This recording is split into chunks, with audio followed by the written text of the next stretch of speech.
প্রচুর লোক এসেছে এবং তারা উসমানাকে প্রতি ভালোবাসা করে এসছে। উসমানাকে এই ভালোবাসা এভাবে তৈরি হলো। আমাদের অনেকেই, আমি হয়তো ব্যক্তিগত ছিল, আমার ছাত্র ছিল 6 বছর 11 বছর ধরে, সেই জন্য কিন্তু অনেকে উসমানাকে চেনে না, হয়তো দেখেও নেই, কিন্তু তারা এসছে কেন? তাদের না বলা কথাটা উসমানাকে বলতে পারছে। তারা যেটা বলতে চেয়েছে, বুকের মধ্যে যে বিভ্রাট থাকা, বেদনা দেখা, সেটি সাহস হিসেবে উসমানাকে উচ্চারণ করতে পারছে। সেই জন্য উসমানাকে টার্গেট হয়েছে। উসমানাকে কিন্তু ভারতীয় আধিপত্যবাদের বিরুদ্ধে বলেছে। উসমান আদি বলেছে বাংলাদেশ স্বাধীনতা স্বাধীনতার পক্ষে।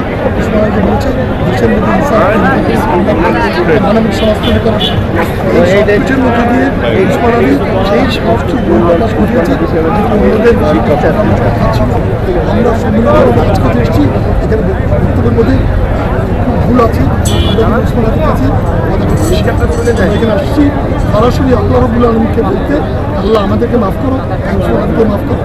আমরা ওয়াদা করতে এসেছি নিজেদের কাছে যে উসমান আদি যে অপূরণীয় ক্ষতি তার দিয়ে চলে গেছে, সেই উসমান আদির যে লক্ষ্য ছিল সেই লক্ষ্যটা যেন আমরা আগামী দিনে বাস্তবায়ন করি। এখানে আমরা খুব দুঃখের মধ্যে দেখতে পেয়েছি উসমান আদির বিচারের ব্যাপারে একটি বাক্য উচ্চারিত হয় না, তার কি করবে সেটা সরকার হয়, একটি বাক্য উচ্চারিত হয় না। 2 নম্বর, উসমান আদিকে আমি ব্যক্তিগতভাবে 6 বছর চিনেছি। উসমান আদি কখনো আমার সামনে কোনোদিন মন্ত্র শব্দটা উচ্চারণ করে। উসমান আদি আমাদেরকে মন্ত্র শিখিয়েছে। কোন মন্ত্র? এটা আমাদের এখানকার তৌহিদের জনতার সঙ্গে সেই মন্ত্র যায় না। মন্ত্র হচ্ছে অন্য টোটকা, অন্য জিনিস, সেটা হচ্ছে মূর্তি পূজার শিক্ষা। উসমান আদি বরাবর মূর্তি পূজার বিরুদ্ধে ছিল। অল থ্রু উসমান আদিকে আমি চিনি। একটু বাংলার টাইপের ছেলে ছিল, অত্যন্ত আন্তরিক ছেলে ছিল। উসমান আদি কখনো কোনোদিন আমি উসমান আদির মুখে মন্ত্র দিয়ে যাওয়া, মন্ত্র এবং শব্দ শুনবেন আপনারা মাইক্রোস্কোপ দিয়ে এটা বের করতে পারবেন না।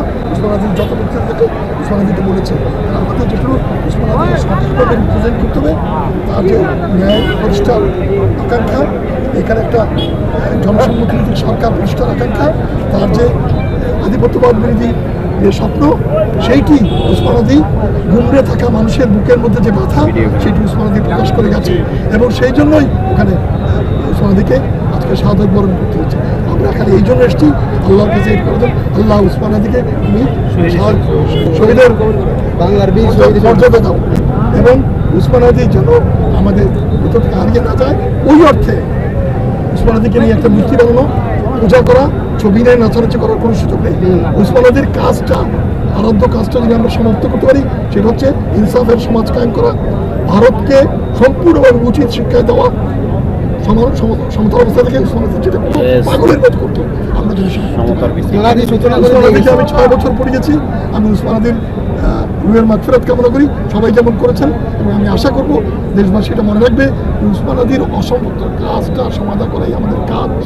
উসমান আদি আরেকটা দাবি আমরা করে যাবো, উসমান আদির শত্রু ভারতে, উসমান আদির শত্রু বর্তমান সরকারের মধ্যে, উসমান আদির শত্রু কাউন্টার কনস্টিটিউয়েন্সির মধ্যে, সবাই মিলে ঘোট পাকিয়ে উসমান আদিকে শেষ করেছেন। তাহলে আজকে অন্তত মিথ্যা প্রতিশ্রুতি হলো একটা দেওয়া হতো, কিছু হয় নাই। তার কারণে আমরা আল্লাহকে বিশ্বাস করি না, আমরা জোহরের নামাজ না পড়ে এখানে এসেছি।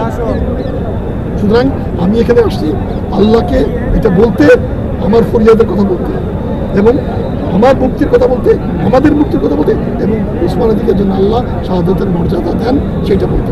কিন্তু উসমান আদি যে কাজটা বলে গেছে, সেই কাজটা যেন আমরা ভুলে না যাই। তাইলে উসমান আদি বলে আমরা সবাই হাদি হবো, এটা ঠিক না। আমরা সবাই আব্দুল হাদি হব, হাদি মানে স্বয়ং আল্লাহ, আমরা কেউ আল্লাহ। উসমান আদি আমাদের মুহূর্তে অনেক ভুল করি আমরা, কিন্তু উসমান আদির আরাধ্য কাজ যদি আমরা করতে পারি, তাহলে সেটা আমাদের জন্য সবচেয়ে ন্যায্য কাজ হবে। উসমানের আত্মাও শান্তি পাবে এবং আমরা আল্লাহ কাছে দোয়া করবো, আল্লাহ যেন তার সকল গুনাহ খাতা মাফ করে দেয় এবং আমাদেরকে মাফ করে। মন্ত্র শিখতে আসি নাই, আমরা ইসলামের নির্দেশ অনুযায়ী আল্লাহর কাছে ফরিয়াদ করতে এসেছি, আল্লাহর কাছে মাফ চাইতে আসছি।